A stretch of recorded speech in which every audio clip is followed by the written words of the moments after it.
Եթե ձեզ հետաքրքրում է հայկական շոու բիզնեսի հայելու հակառակ կողմը եւ եթե կան հարցեր, որոնք գուցե հետաքրքրել են ձեզ, բայց երբեք չեն հնչել, առաջարկում ենք միանալ մեզ բացահայտելու շոու բիզնեսյան հայելու հակառակ կողմը։ Ողջույն, եթերում Փոփ-արտն է։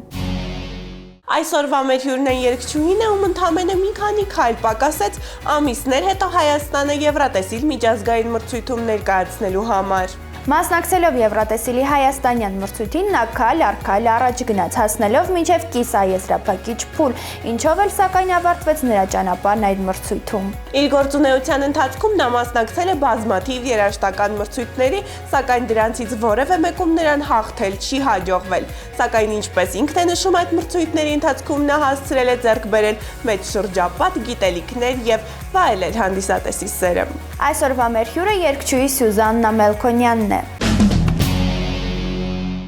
Ողջույն Սյուզաննա, շնորհակալ ենք ձեզ մեր հրավերն ընդունելու համար։ Ողջույն, ես էլ եմ շնորհակալ։ Մեր այսօրվա զրույցը ցանկանում ենք սկսել ձեր գործունեության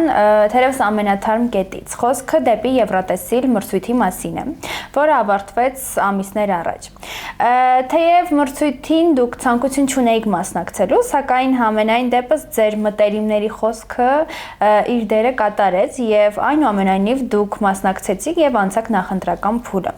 Սկզբում խոսենք ձեր մասնակցության մասին։ Ինչու ցանկությունը չկար եւ այն ժամանակ, երբ արդեն անցաք նախընտրական փուլը եւ սկսեցիք մասնակցել։ Մասնակցում եք հաղթելու համար, թե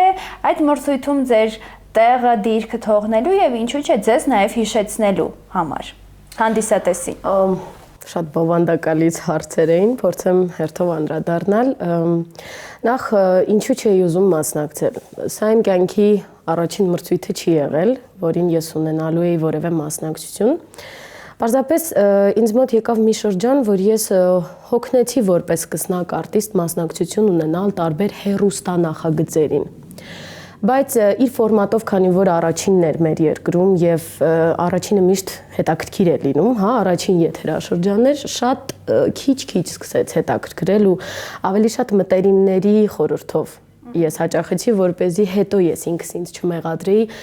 ինչու չեմ գնացել, իսկ միգուցե որևէ բան լինի, այ հիմա, քանի որ արդեն մրցույթն ավարտվել է ու ֆինալիստներից մեկն եմ համարվում, ես պարզ կարող եմ ասել, որ եթե իմանայի, որ այսպիսի բանից եմ զրկվելու, հաստատ զղջումս մեծ կլիներ։ Այս պատճառով չէի ուզում մասնակցել, բայց այնքան շատ էին ինձ կողքից ասում, որ ես ինքս մի կողմ դրեցի իմ սկզբունքային այդ որոշումը եւ փորձեցի մասնակցել։ Սկզբում հաղթանակի մասին խոսք անգամ լինել չէր կարող, որովհետեւ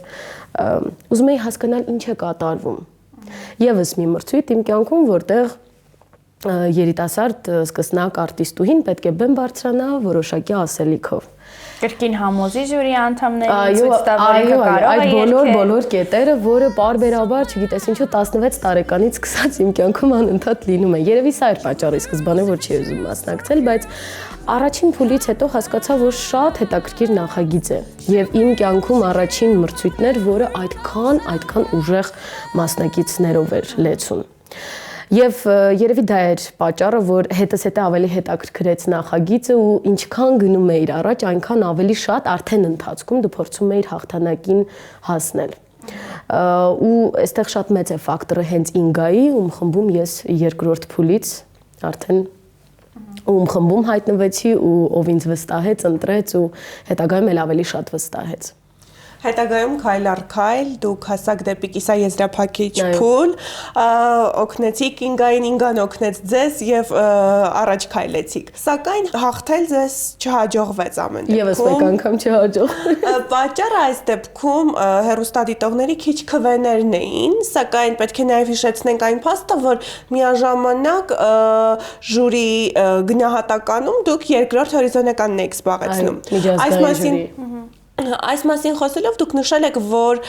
ձեզ համար դա մեծ հպարտություն է, քանի որ դուք չունեք այնուամենայնիվ երաժշտական կրթություն։ Սյուզաննա, հետաքրքիր է, ըստ ձեզ միայն ժյուրի կարծիքը, միջազգային ժյուրի կարծիքը, ըստ ձեզ դա բավարար էր։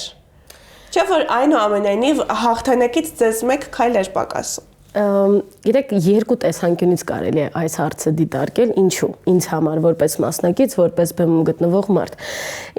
Առաջին անգամն էր, որ միջազգային ժյուրի կոչվածը ինձ պետք է գնահատեր։ Այսինքն դուք Շատ չեք հետաքրքիր սպասում, էր։ որ նման արդյունք կունենա։ Չէի սպասում, որովհետև երևի ճակերտավոր ասեմ, թերարժեքության բարդույթը այդ կետում ինձ մոտ եղել է միշտ, քանի որ երաժշտական կրթություն որպես այդպեսին չունեմ եւ ինձ հետաքրքիր էր արդյոք միջազգային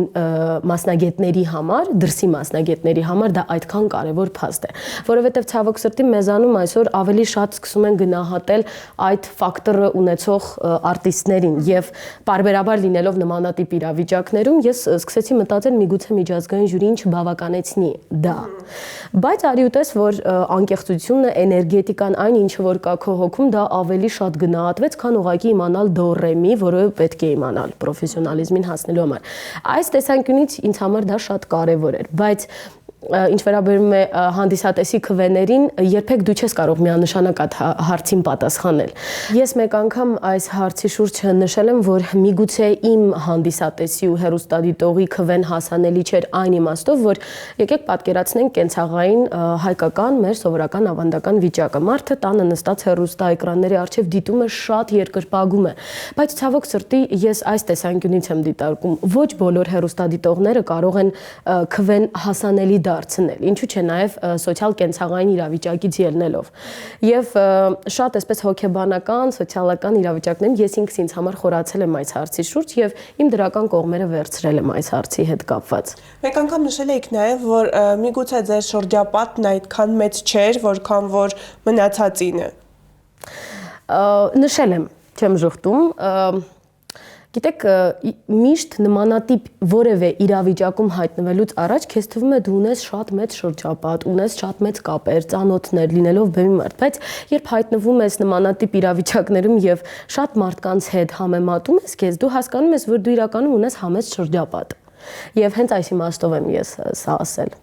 Եվ թերևս սովորաբար նմանատիպ մրցույթները Սյուզանա ուղեկցվում են գրեթե միշտ ուղեկցվում են տարատեսակ խոսակցություններով, որոնցից են որ ամեն ինչ արդեն նախորոք որոշված է, հաղթողն էր որոշված, պարզապես այս ամենը ներկայացում է, որը որ հանդիսատեսի համար է կազմակերպված։ Այն ժամանակ, երբ դուք լքեցիք նախագիծը,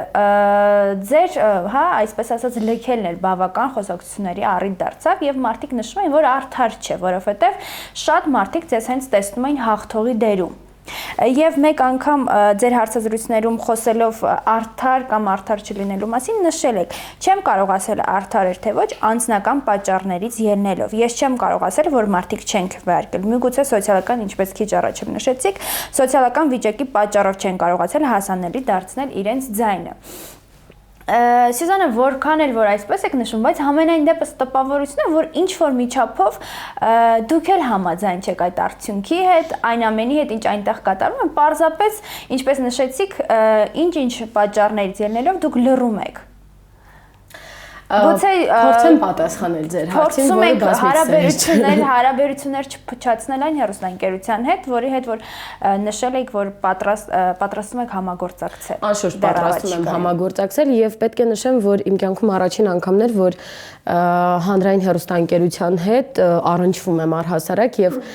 հանրային հեռուստաընկերության ներսում ես այսօր ձեռք եմ բերել լավ ընկերներ, որի մասին ես խնդիր չունեմ չբարձրաձայնելու եւ կարող եմ ասել, որ ես այն եզակի մասնակիցներից եմ փաստորեն համարվում, որ ունեմ իսկապես լավ ընկերներ հենց նույն աշխատակազմից։ Արդար էր թե ոչ, երբեք ոչ ոք չի կարող ասել ինչու։ Հավատացեք, եթե նույնիսկ ես լինեի հաղթողը, մեկ ուրիշի երկրպագողներն էին մտածելու, որ արդար չէր։ Այսինքն, ինչպես էլ որ պատտվեր այս հարցը, ով էլ որ հաղթեր, ինչքան էլ դու արժանի ես կամ ոչ արժանի, անպայման այս խոսակցությունները լինելու էին։ Եվ ես շատ արդեն մոտ 2 ամիս եմ մտածում եմ։ Այդ խոսակցությունների ապացույցն էլ այն է, որ մի մասնակից, խոսքը ձեր մասին չէ, ով շաբաթներ շարունակ ստացել է հեռուստադիտողների ամենաբարձր ձայները, վերջին փուլում ստանում է ամենացածր ձայնը։ Գուցե դա էլ է խոսակցությունների պատճառը։ Գիտեք, խնդիրը որն էր, արդեն վերջին փուլում, երբ վերջին անգամ հեռուստադիտողը պետք է քվեարկեր, մեր քվեարկության ժամանակ յուրաքանչյուր հեռախոսահամարից 20-ական քվե կարող է իր ուղարկել։ Իսկ վերջում, այսպես ասած, խաղի կանոնները այդպիսին էին, որ մեկ հեռախոսից մեկ քվե էր համարվում։ այո կամ ոչ։ Միգուցե սա էր պատճառը։ Ես ինչքան էլ պտտվում եմ այս հարցի շուրջ, ինչքան էլ խորանում եմ, որ իսկապես պետք չէ խորանալ, որովհետև դու ունես ապագա շարունակելու։ Այնքան հասկանում եմ, որ ի վերջո հստակ պատասխան չես կարող տալ։ Միշտ փորձում եմ մրցույթներից վերցնել դրականը, որովհետև եթե փորձեմ մտածել, որ անարդար էր, այսպես էր, այնպես էր, այդ խոսակցությունները միշտ էլ կան։ Դա միայն նեգատիվորեն ինձ համար կլինի, որովհետև ես ուժ չեմ ունենա հետո շարունակելու։ Պարզապես իմ կյանքում մի քիչ շատ է կրկնվում այս իրավիճակը, որ հասնում եմ վերջին կետում, ընդամենը կես քայլ ու ես պետք է լինեմ հաղթողը, բայց միշտ վայելում եմ, այսպես ասած, հեռուստադիտողի սերը, ինչ համար շատ շնորհակալ եմ ու չեմ լինում հաղթող։ Այսօր ինձ համար դարձավ սկզբունք որևէ մրցույթում հաղթելու։ Այսօր արդեն ինձ համար դարձավ սկզբունք դա։ Միգուցե խոսակցությունների ալիք էր բարձրացնում նաև այն, որ մրցույթի ընթացքում շոշափվում էր մեկ անուն, գրեթե ավելի շատ, իհարկե երկու անուն էր ավելի շատ շոշափվում, սակայն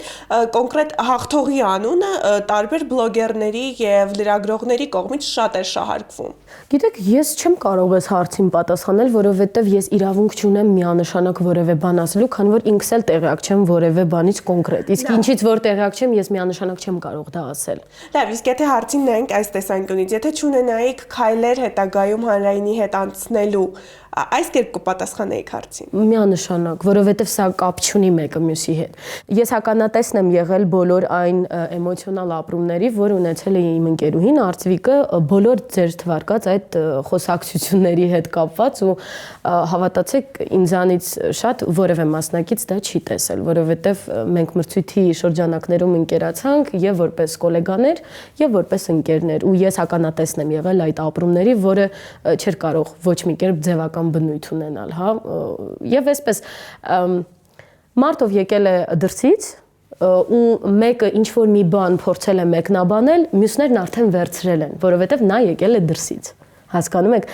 մեր երկրում շատ են տարածվում նմանատիպ խոսակցություններ եւ շատ արագ։ Մեկը մյուսից գողանում է, այս ֆակտորը կա անպայման ես համոզված եմ, որովհետեւ ականատեսն եմ եղել։ Խոսեցիք Արծվիկի մասին եւ Արծվիկը այն միակ մասնակիցն է, ինչպես դուք եք նշել, ում դուք ձեզ համար ուժեղ մրցակից եք համարում հենց ի սկզբանե։ Մարտան ունի յուրահատուկ ոճ, տեմբր, սակայն իմ կարծիքով դա այնքան էլ բավարար չէ Եվրատեսիլյան բեմում ներկայանալու համար։ Իջինն աշխատասեր մարդ է, սակայն ձայնի հետ կապված շատ աշխատելու տեղեր ունի։ Այս դեպքում, եթե փորձեք անկեղծ լինել, դուք ինչով եք տարբերվում, ինչ չափանիշներին եք համապատասխանում Եվրատեսիլյան բեմում ներկայանալու համար։ Բնականաբար յուրաքանչյուրս ունենք եւ դրական եւ բացասական ճակերտավոր կողմեր, որոնց շուրջ պետք է անպայման հետագայում աշխատանք տարվեր։ Եվ իմ դեպքում ես ունեի խնդիր կերպարի հետ կապված, որ տարբեր կերպարներում մենք Ինգայի հետ փուլ առ փուլ փորձեցինք հանդես գալ, որպեսզի վերջում իմ հստակ կերպարը հասկանանք, երբ ես լինեմ օրինակ հաղթողը։ Իմ դեպքում ես միշտ ասում եմ, իմ հաջողության գրավականը ոչ թե ձայնն է, որի մասին միշտ այդքան խոսում էին, այդքան ինչի համար ես շնորհակալ եմ գնահատակի համար շատ շնորհակալ եմ, բայց իմ դեպքում ես կարծում եմ ձայնը չի, էներգետիկան, որը երևի գալիս է այնտեղից, որ ես ուսանել եմ տարիներ շարունակ Թատերական ինստիտուտը իրենն արդեն արել է էներգետիկայի առումով, որովհետև եթե այդպես վերցնենք, մենք ունեինք շատ լավ մասնակիցներ, շատ հզոր ձայներ, որ Էլ եմ ասում շատ ուժեղ էր մրցակցությունը երկրորդ, երրորդ, չորրորդ փուլում եւ փուլ առ փուլ մասնակիցները ինչու էին լքում նախագիծը, որովհետեւ էներգետիկ դաշտի հետ կապված արդեն սպառվում էին։ Եվ հեռուստադիտողն արդեն զարմանում էր, բայց լավ էր երգում, ինչու չանցավ։ Այսինքն կան մասնագիտական դետալներ, որ միայն մասնագետներն են դա նկատում։ Իմ դեպքում այնքան շատ էր էներգետիկան, երբեմն որ Ինգան ասում էր, քո դեպքում պետք է քիչ լինի մի քիչ։ Երևի իմ հաջողության գրավականը ես ինքս ինձ համար եմ պարզաբանել դա է։ Ես ավելի շատ աշխատելու տեղ ունեի եւ այսօր արդեն աշխատում եմ դրա շուրջ կերպարի հետ կապված, որ ի վերջո ինչքան էլ տարբեր ժանրերում ինձ փորձեմ, ես մի գեղեցիկ որ պետք է իմը գտնեմ։ Պարզապես բնավորությամբ այնպեսի մարդ եմ, որ մի ժանրի շուրջ չեմ կարող երկար մնալ, դա է երևի իմ խնդիրը։ Այսինքն դուք նաև ձեզ համարում եք ռեալ մասնակից, ով պատրաստ է ռեալ ներկայացնել Հայաստանը Եվրատեսիլի բեմում։ Ի սկզբանե չեմ այդպես մտածել, երբ առաջին փուլներ տեղի ունենում, բայց երկրորդ, երրորդ, չորրորդ արդեն փուլ առ փուլ եւ դու այդ փոքրիկ հեքիաթի մեջ ես լինում, դու տեսնում ես, որ դու կոփվում ես փուլ առ փուլ։ Տեսնում ես, որ մասնագետները եւ աշխատող թիմը այս նախագիծը առաջին հերթին արել են նրա համար, որ նույնիսկ եթե դու այս տարի չլինես հաղթողը եւ չներկայացնես, հետագա տարիների համար փոքրիկ դպրոց կունենաս անցած արդեն։ Այսինքն ես միշտ ասում եի, մինի եվրատեսիլ էր մեզ համար, փոքրիկ եվրատեսիլ էր։ Նախնական ինչ-որ պատրաստական աշխատանքեր ես մրցույթի իրենից ներկայացնում։ Այդ իսկ պատճառով եւ մի բան էլ իմ կողքին կար ճիշտ մարդ։ Ինգան Արշակյան, որի մասին կարող եմ ժամերով խոսել, շատ կարևոր է նմանատիպ մրցույթներում, երբ քո կողքին որպես մարզիչ լինում է քո հոգին հասկացող մարդ առաջին հերթին, մասնագիտականից զատ։ Տեսնում է ինչու՞ չէ, որովհետեւ երբ տեսնում ես, որ քեզ մարդ վստահում է, այս դեպքում Ինգան, իսկ Ինգան այնպիսի մասնագետ էր, որ հենց այնպես ինձ չէր վստահի։ Եվ ես շատ մեծ պատասխանատվությամբ էի լցվում փուլ առ փուլ ու հետագայում տեսնելով, որ եթե դու հաղթեիր 4 ամիս շարունակ քեզ հետ աշխատանք էր կատարվելու, դու պետք է դա օգտագործեիր, վերցնեիր ու պատրաստվեիր, ինչու՞ չէ։ Լավ Սյուզաննա, ամփոփելով դեպի Եվրատեսիլ մրցույթը, խոսենք ձեր մյուս մրցույթների մասին, որտեղ որ դուք մասնակցել եք։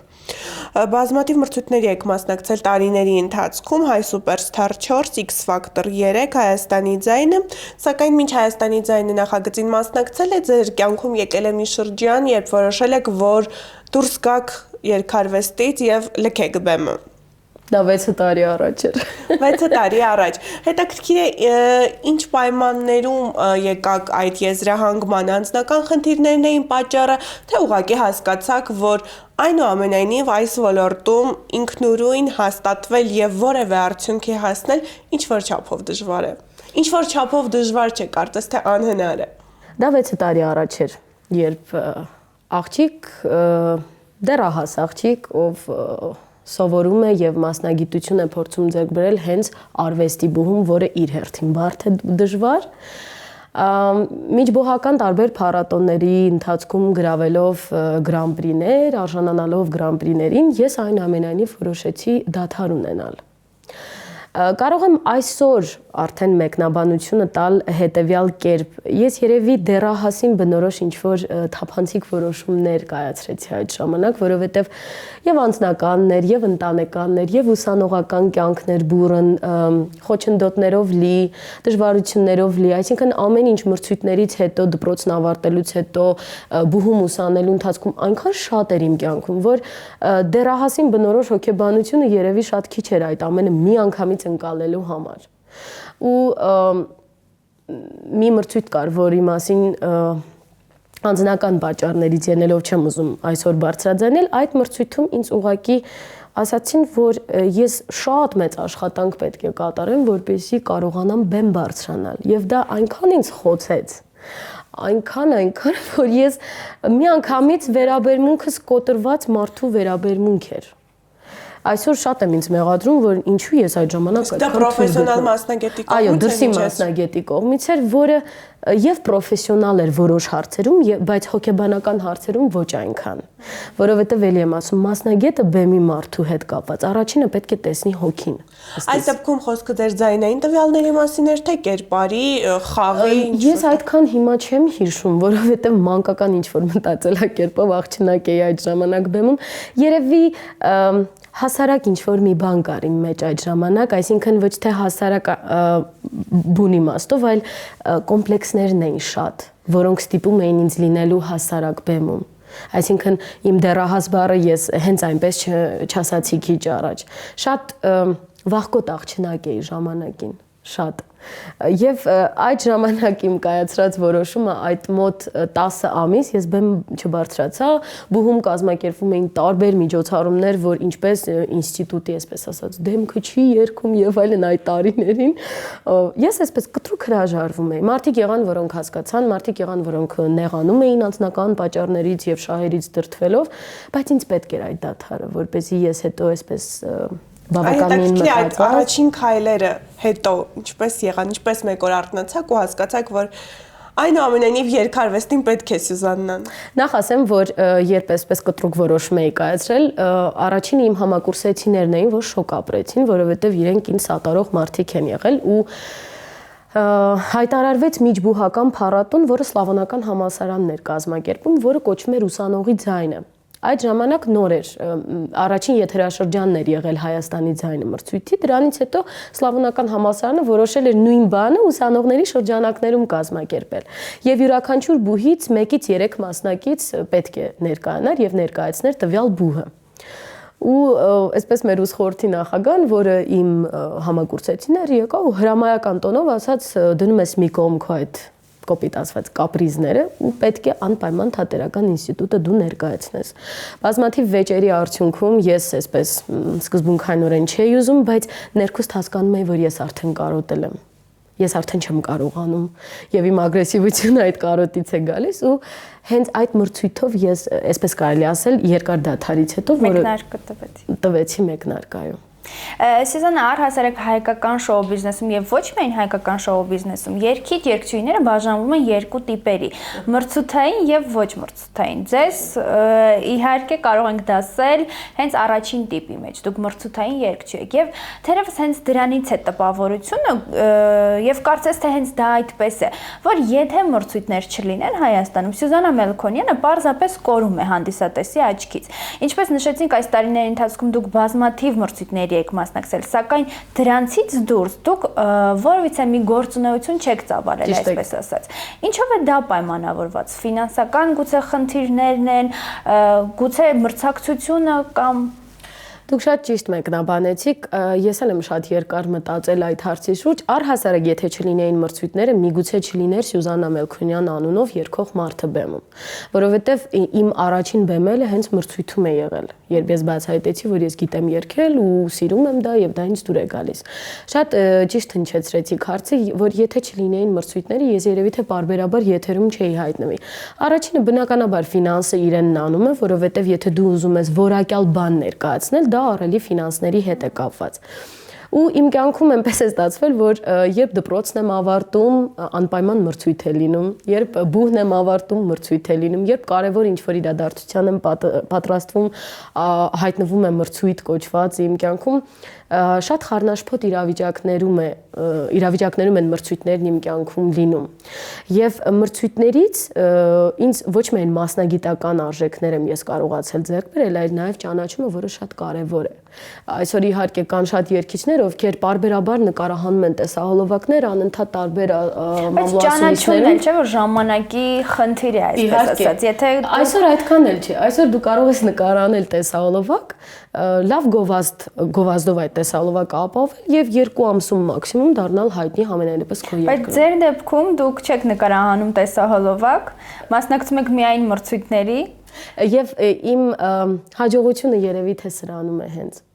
Բայց իհարկե ես դեռ այնքան էլ մեծ չեմ տարիքով, դեռ նոր եմ սկսում։ Ես պետք է այս հարցի հետ կապված ասեմ նաև մի բան, երբ Արծվիկը հաղթեց, ինքը որպես ընկեր ինձ ասաց մի բան. երբ ես քո տարիքում էի, ես ուղղակի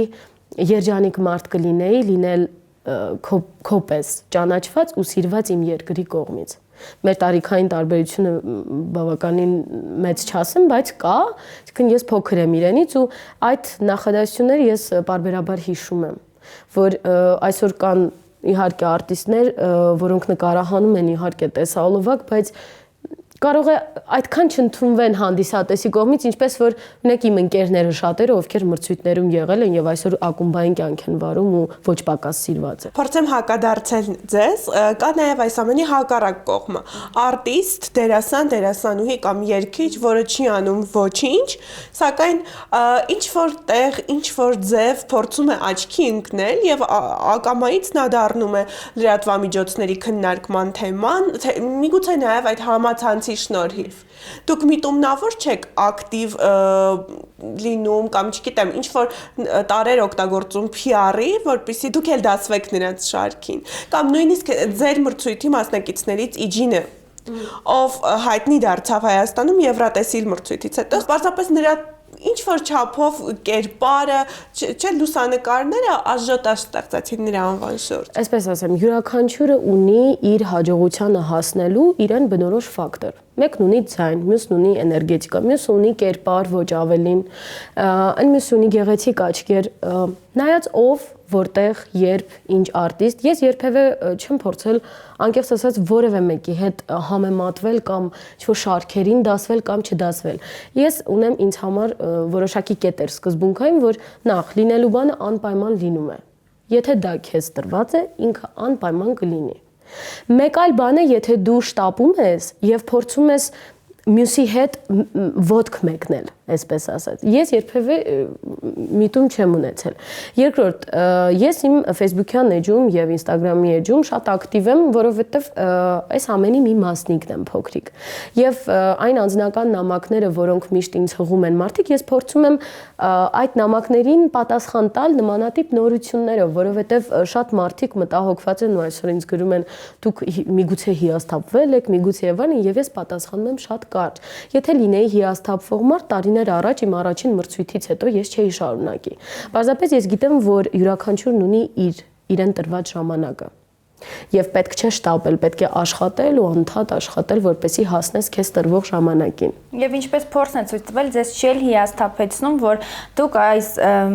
նշած մրցույթներից եւ ոչ մեկում հաղթող չեք դարձել։ Ոչ, ինչքան էլ որ շատ են կարծիքները, որ երբեմն հաղթել այնքան կարևոր չէ, որովհետև կարող ես հաղթել եւ չվայելել այն սերը, որը օրինակ վայելում է այն մարդը, ով կոնկրետ հաղթողի կոչմանը չի արժանացել, այնուամենայնիվ ինձ համար այսօր դարձավ սկզբունք հաղթելը։ Ես էլ եմ ուզում այդ մի քանի րոպեները հասկանամ ինչ է նշանակում, երբ դու կոնկրետ մեծ մասշտաբ ունեցող մրցույթում հաղթում ես։ Հետաքրքրությունն է երևի ավելի շատ։ Եվ թերևս ձեր չկոտրվելու, պայքարելու եւ անդադար աշխատելու վառապացույցն էլ այն է, որ շուտով դուք մասնակցելու եք մեծ իրադարձության, այսպես ասած, մեծ մրցույթի, որը կարծում եմ այս դեպքում, որի շրջանակներում հաջողությունը անխուսափելի է։ Իհարկե մենք չենք կարող նշել մրցույթի անունը, սակայն որոշ ժամանակ հետո այն բարձ կդառնա։ Հիմա իհարկե նախընտրական փուլերն են դեռևս տեղի ունենում, էթիկայի կանոններից օգտվելով, ելնելով իհարկե ես չեմ կարող բարձրաձայնել, բայց շատ մեծ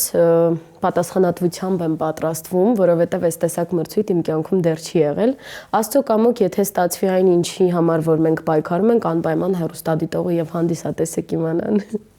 Շատ լավ, իսկ մենք շնորհակալ ենք, որ եկաք, շնորհակալ ենք հարցազրույցի համար։ Ես էլ եմ շատ շնորհակալ ձեզ։ Ձեզ վերջապես հաղթանակ ենք մաղթում։ Շնորհակալ եմ շատ։ Այսօրվա մեր տեսքն ապահովելու համար շնորհակալություն ենք հայտնում Անգա Քանքանյան Image Studio-ին, որտեղ լիարժեք արտաքին գեղեցկություն ապահովելուց բացի առաջարկվում են նաև կոսմետոլոգիական ծառայություններ, հասցե Իսահակյան 14։ Իսկ մեր այսօրվա հագուստը տրամադրելու համար շնորհակալություն ենք հայտնում Beastyle խանութ սրահին, որտեղ առաջարկվում են ինչպես կանանց, այնպես էլ տղամարդկանց համար նախատեսված նորաոճ հագուստ։ Սրահին կից գործում է նաև գեղեցկության սրահ, հասցե Ամիրյան 10 կոտորակ 2։ Այսօր այսքանը մենք շարունակելու ենք մեր տեսադաշտում պահել հայկական շոու բիզնեսում տեղի ունեցող բոլոր բացահայտ ու թաքուն իրադարձությունները։ Նաև չենք դադարելու բարձրացնել հարցեր, որոնց պատասխանները մինչ այս չեն հնչել։ Եթերում փոփ-արտներ կհանդիպենք։